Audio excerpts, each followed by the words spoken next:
Family and fellow soldiers, I'm the Professor, and this is the Moment of Truth. RyanAir probably should change their name to Racist Air. For those of you who don't know, RyanAir is an Irish low-cost airline, and it's become one of the largest in Europe.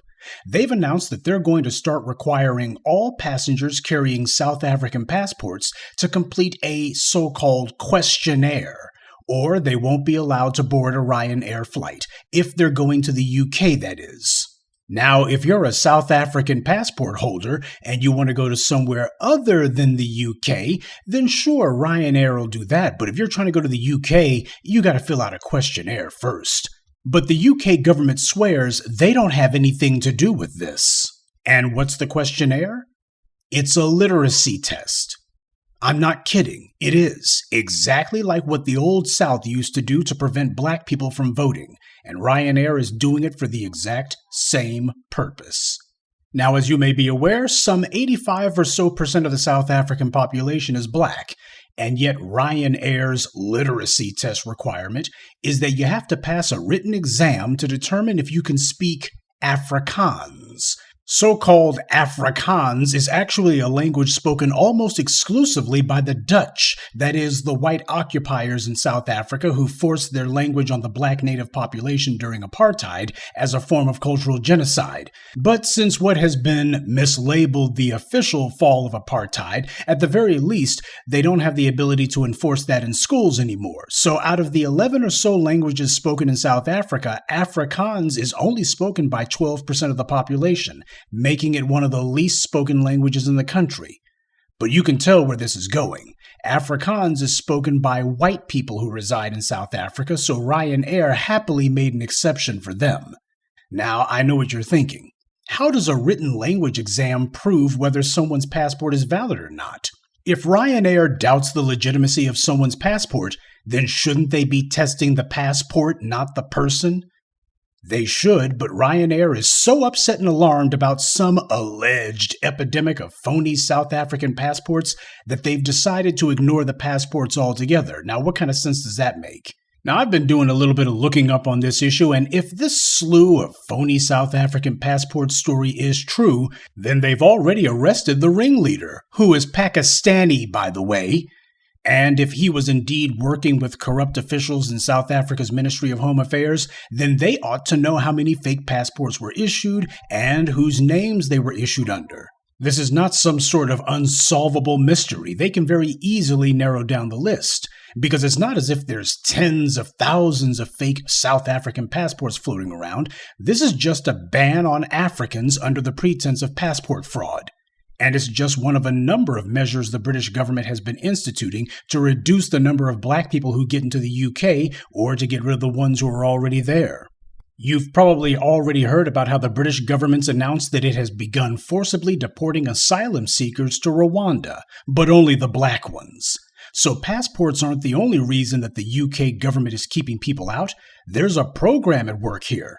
They're not trying to forcibly deport the Eastern European migrants or the Asian ones or anyone else, because to hear RyanAir tell it, apparently the only false passports they've ever encountered are the ones from African countries, I suppose. For the record, RyanAir is an Irish airline, so why are they trying to police who can get into the UK, by which they mean Britain, because not that many Africans are trying to get into Ireland? So clearly, this isn't about testing whether South Africans have a valid passport.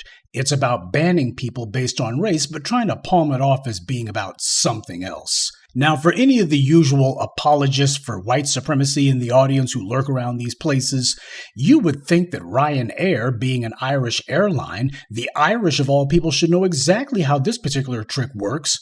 When the British invaded and occupied their lands, they discriminated against the Irish based on a cultural practice, Catholicism. And because of this, the British were able to set up this little almost benevolent-sounding lie that, well, we're not mistreating you because of who you are, we're mistreating you because of your religion. If you would just change that, everything would be fine.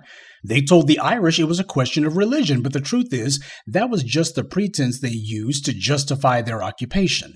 Because when some of the Irish did convert to Protestantism, they soon found that that didn't make much of a difference at all in where they ranked in society. So this is a very old ploy. But the one thing it's not is a business decision. It's a racial policy that RyanAir is helping the UK government to carry out, and it's just more proof that under white supremacy, it's not about green, it's about black and white. RyanAir is an airline, and like every other airline, their tickets are non-refundable. They only give you 24 hours from the time of purchase to cancel your tickets, and even then, it's an odyssey to get the money back. They'll do everything they can to try to talk, trick, or even force you into accepting a voucher instead. Anything to keep from having to give you your money back. So RyanAir is not some generous airline. They're as tight-fisted and cutthroat as all the other crooked airlines. And that being the case, why are they telling an entire group of passengers that they will give them a full refund? Because that's what they say. If you don't pass their literacy test, they'll give you all your money back. So unlike all the other passengers, if you're black, if you're South African, you can book a flight 3 months ago, and on the day of your flight, when you get to the check-in counter, if you don't pass their questionnaire, they'll just give you a full refund, no matter how many people or how few are on the flight. They won't give a voucher or try to hold on to the money. They'll just give it all back to you. Now, what airline does that? What airline turns down money? What airline publicizes that it doesn't want people's money? What airline gives you back your money without a fight? RyanAir does, apparently. So what RyanAir is saying is that if you show up at their airline and they suspect that you've committed passport fraud, they're not going to call the police. They're not going to demand that you present other forms of identification. They're not going to try to confirm your identity. Instead, they're just going to turn you away but hand you a full refund. Does that make any sense that RyanAir can suspect someone of committing passport fraud, which is a crime, and rather than try to confirm their identity or even alert the authorities, they'll just turn them away instead, and here's your money back? All you white supremacists and bootlicks out there, you still want to say this is just about passports? They're now acting as border control for the British government, and they're doing it at a financial loss to themselves. Forget airlines, what business does that? I'm hammering this point because I really want you to think about that. If you've ever booked an airfare, then you know how extremely world-class frustrating it is when your plans change or something comes up or the airline announces some schedule change to your flight or they cancel it so you miss your connecting flight in Chicago, etc. You know how infuriating it is when your plans change and the airline says they're not going to give you a refund for any reason, even if your flight is weeks or even months away. You can make any threat you want. They don't care because everyone threatens to never fly with the airline again. You can go to their corporate headquarters. It doesn't do any good. You can write your member of Congress. That'll be just as useless.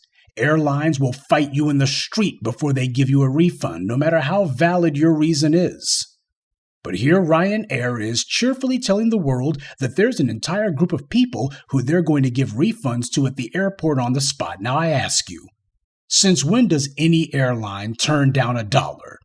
Since when does any airline give money back? Remember, this policy only applies to South African passport holders who are trying to get into the UK. If you want to go anywhere else, then they're fine with it, but just not the UK. But of course, the British government isn't the one behind it because they're denying it. Why does an airline care if the people who paid their money for a flight have legitimate passports? All an airline cares about is whether they get paid. After that, they become immigration and border control's problem for whatever the destination country is. What RyanAir is doing isn't just unusual for an airline, it's unprecedented. And just in case some of the apologists for racism still want to claim, well, this is about passports, it's about national security, it's about the nation having sovereignty. Recently, the UK press said that the Russian government is reportedly printing up to 174,000 diplomatic passports, even though the Russian Foreign Ministry only has 15,000 employees total. And even out of that 15,000 employees, only 5,000 of them would even qualify as diplomats. So why are the Ruskies suddenly wanting to give out 160,000 extra diplomatic passports? Because in many countries, if you have a diplomatic passport, that means you don't need a visa to get in. So this is seen as a way for the Russians to bypass the visa process for a number of countries, including Britain. So the Russians can send their spies and operatives into the UK and into the US under the cover of being diplomats. Now you would think with the Russians at war with Ukraine and Britain having sided with Ukraine, the British would be up in arms about the prospect of over 100,000 Russian spies coming into their country in the middle of this war. You would think that Russian passport fraud would be far more deserving of RyanAir and the UK government's attention than some allegedly phony South African passports, don't you think? But white supremacy ultimately doesn't put its survival at the top of its list of priorities, it puts its power at the top of that list. And that power is measured in how effectively they can subjugate black people. And it should also be a wake-up call to some of these black immigrants about some of these countries that they want to claim to be so successful in. It doesn't change how they get treated. It doesn't matter if it's in Russia, the Ukraine, or the UK. So I think we can all unequivocally conclude that this clumsy front for an ethnic cleansing British-style campaign is what this RyanAir operation is all about. Britain has long made it a point to have others do their dirty work for them and then claim that they had nothing to do with it. But if the British government didn't order this, then why aren't they telling RyanAir to stop it? Why aren't they threatening to yank RyanAir's aviation license to operate in the country if they continue this blatantly racist practice? So no one is fooled. The British government are the ones who are behind this, and it's obvious. And you know what? That's what they want. They want people to know that they're behind it. That's the entire point. They want to make sure that especially certain voters of a certain bent in the UK will know that the British government's doing this and think that this is slick. I say this to all the black immigrants out there. You can play this game of thinking that these white supremacists just love you and that you're going to coast to Easy Street if you show them that you don't like black Americans, but here you have a situation where black Americans are not even a factor in the equation, and who are they banning? And the reason? Allegedly phony passports. And where is the South African government while all this is going on? Where's the African Union? Where are all of these black migrants in the diaspora around the world? Well, if nothing else, I think we all know where Africa's misleaders are at. They're hanging out in some European capital somewhere, or they're at home enjoying the money that they're ripping off from the population because they know that this black ban doesn't apply to them. They could care less.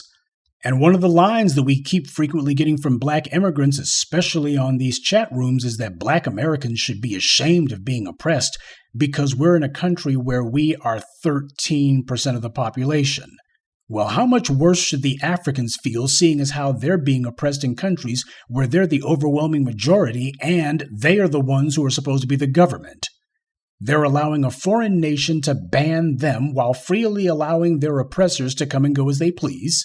This is happening in their own country that they're supposed to be running where they're the majority, and neither they nor their leaders are doing anything about it. I would think that is a far greater cause for shame than anything happening with black Americans in the U.S.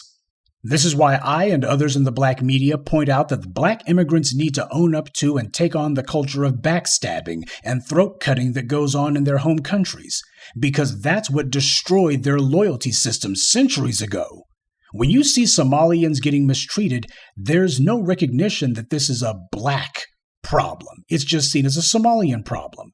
And when South Africans are being singled out, the rest of Africa refuses to look at that as a black problem. They look at it as a South African problem.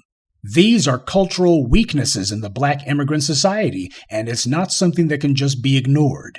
Black immigrants are constantly talking about how special and great their culture is and their home countries, but it's times like this you find out whether or not that's true. And yet, even after all this, you're still going to have black immigrants who are going to keep telling themselves and everyone else that they're on the team, the same team as the UK who's banning them. They're the very first to deny that racism exists. But as we've seen in Ukraine, and now even with these airlines, denying racism just won't fly. Good day, and be one. I'd like to take a moment to mention some of our contributors: Nathan Gaines, Eve, Curtis Fitzgerald, Tyrone Lewis, and Shane Alexander. Salute to them and thank you to everyone for listening, liking, and sharing this message. Black empowerment only exists because of you.